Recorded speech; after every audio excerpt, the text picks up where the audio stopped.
What's up, everyone? It's Cannan, back with another Rune Factory video for the first time in a while, not counting the unboxing I did for the Earth Dancer edition, but I think we all kind of knew these kind of videos would really slow down after the game launched, which it's been a while. It's been a while since the game launched, about a little over a month now, and I wanted to do a little video going over what has went on since the game launched, what the player feedback has been, what the general consistency of the of the game is.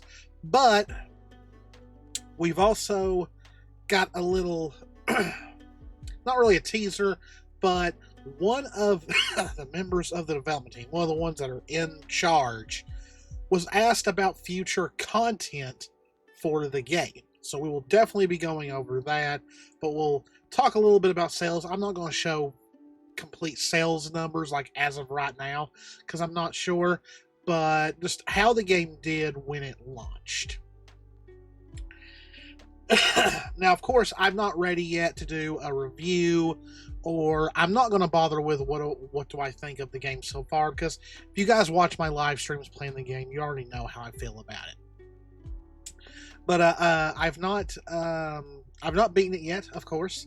But once I do, I might do a little mini review as my little send-off to the game eventually, as we start moving on from Guardians of Azuma and start looking to the future to Rune Factory 6. And as always, if you enjoy our content, please hit the subscribe button, hit the notification bell, click that like button, leave a comment. So let's look at this stuff. So I wanted to start here.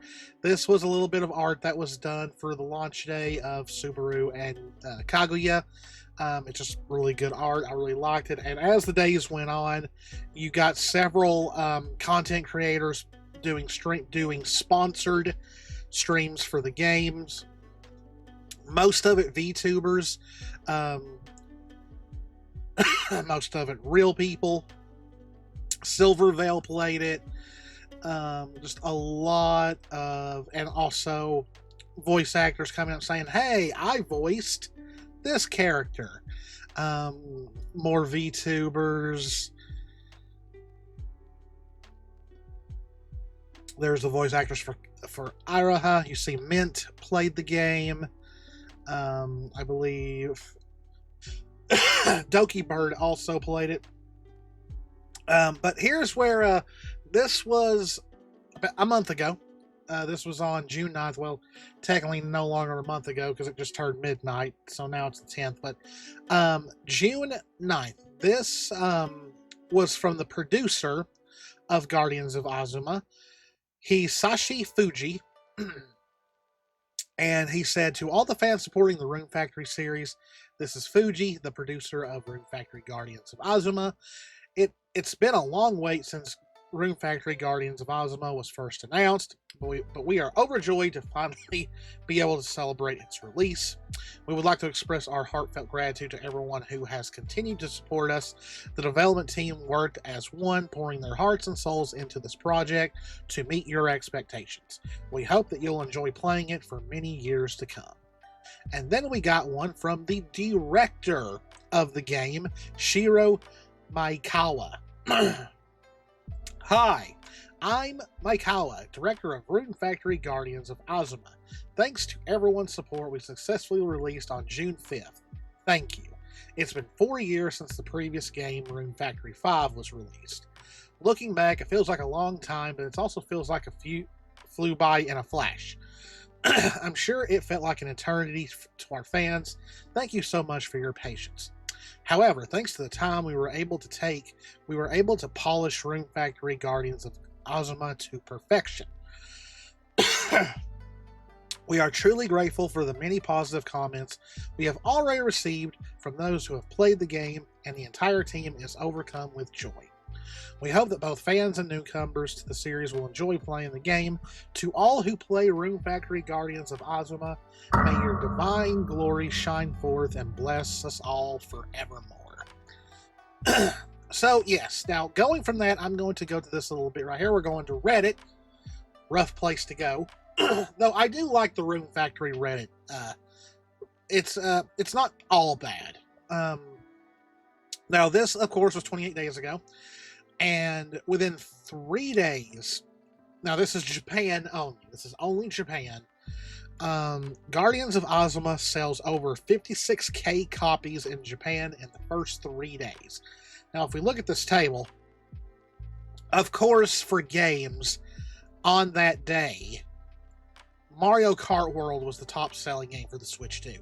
The Switch 2 launched, so of course, that game was going to be up there. But,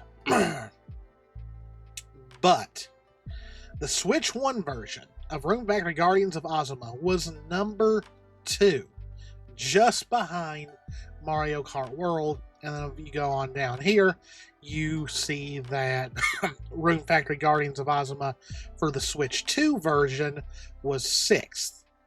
Now, of course, you know, I'm sure some would be like, oh man, both versions outsold the Switch 2 versions of Breath of the Wild and Tears of the Kingdom. Well, those are older games that have been re-released in an updated fashion, so I really wouldn't put too much into that. What I'm more blown away by is that not only did Guardians of Azuma beat Fantasy Life I, which a lot of people were really excited for this game, and Natsume's Book of Friends, it also beat Elden Ring Night Rain on the PS5. Now, of course, Night Rain is not everyone's cup of tea. Just like me, I loved Elden Ring. Still haven't beaten the DLC, but I love Elden Ring. Not a big fan of Night Rain. Not my kind of game. But my overall point in showing that is that this game has done very well for a niche title like it is. Like, I watched a few of the live streams of people who either played it or were sponsored by it and did like a Rune Factory inspired stream, like Onigiri. She did a cooking stream that was sponsored by the game, and it was a very nice stream. It was 6 hours long, I believe, but it was a very very nice stream for what I want, from what I watched. But it's wild because, let's face it, I don't know if it has sold as many copies as Rune Factory 5. But when Rune Factory 5 first came out, the reason why it sold so well, it was the first all-new Rune Factory game since Rune Factory 4 in 2012, okay? Fans were starving for Rune Factory, so that's one of the reasons why Rune Factory 5 sold so well. Now, sales did taper off over the next few weeks. And I believe Steam, I think the player cap for Guardians of Azuma was like 10k. Now, I don't get that excited over player numbers on single-player games like this because they're single-player games. Once they beat them, it falls off. But I've seen articles of people saying that this game is now like, it sets a high standard for the series. Like, it's so much of a better game than 5 that 6 really needs to deliver after this game. Because it's going to be sad if the mainline series title can't live up to a spin-off title. And, you know, reactions from what I've seen, there have been people who just love this game, that are so happy that it's done real well. Of course, you have people who wish the farming was a bit more involved and other things like this. Apparently, it was getting review bombed for a few days by people who obviously didn't understand that this game is a spin-off. So it's going to be a bit different from the main series. But despite all that, reaction has been very good. Like, I don't remember Rune Factory 5 getting this much attention when it first came out. Guardians of Azuma, I don't know if it's because, of course, I've been searching it up and all that to do videos and all that, but it's popping up everywhere for me. I see it everywhere being advertised. So, I'm really happy with seeing Rune Factory get this much attention from a spin-off title at that. I don't think there's much else from here besides, some reason they did the sayings twice, but a lot of VTubers playing it. There's Doki. a lot of VTubers. Porcelain Maid. A lot of VTubers played this game. Cosplay, all that. They did a few playthrough live streams. I didn't watch those because I was playing the game myself. And there was one other thing I think here I wanted to show you guys. Oh, it was this right here. So these are review scores. So we're finally going to look at some review scores here. So Nintendo Life gave the game a 9 out of 10. A total fresh take on the Rune Factory formula. Game 8 gave it a 94 out of 100. A harvest of everything Rune Factory can be when it dares to dream big. Ooh, I kind of like that. The Sixth Axis gave it a 90 out of 100. It renovates the Rune Factory formula on every level. PC Gamer gave it an 82 out of 100. An engaging romp through a charming dynamic world. And then Cubed 3 gave it a 90 out of 100. Azuma has been crafted with passion and love of the long-running series. So, yeah, reaction to this game has been great. Oh, so now we've got some Guardians of Azuma comics now being posted. That's cool. Artwork, some more gameplay and stuff like that. Here's some artwork of Subaru and Pelika. But yeah, very, very good as far as fan reception goes and sales and just how it's done.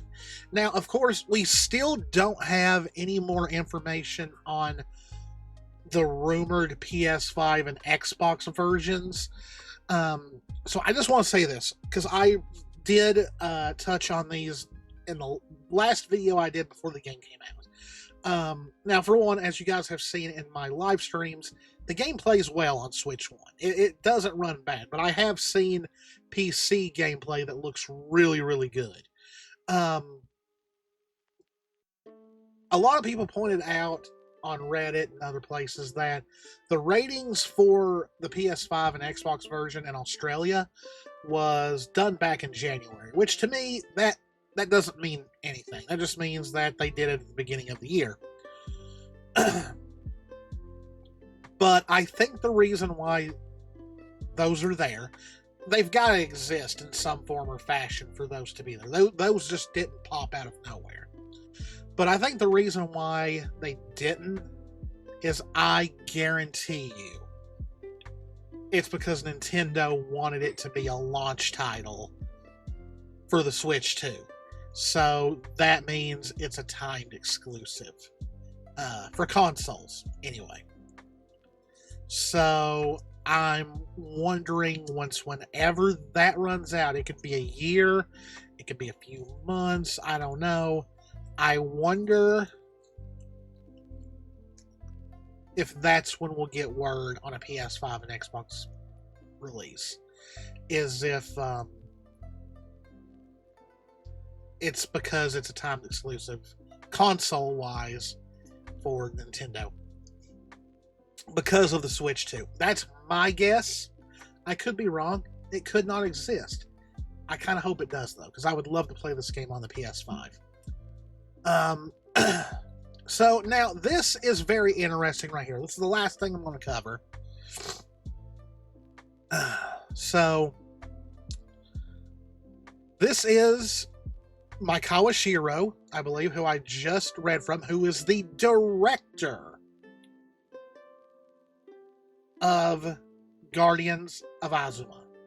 So this Twitter user, Valuable Age 6770, legit DM'd him and asked him, and he said he used a machine translator, but I'll just read it for you. I used the machine translator. I told him how much I liked the game and was wondering if there were plans for more content and who his favorite character is.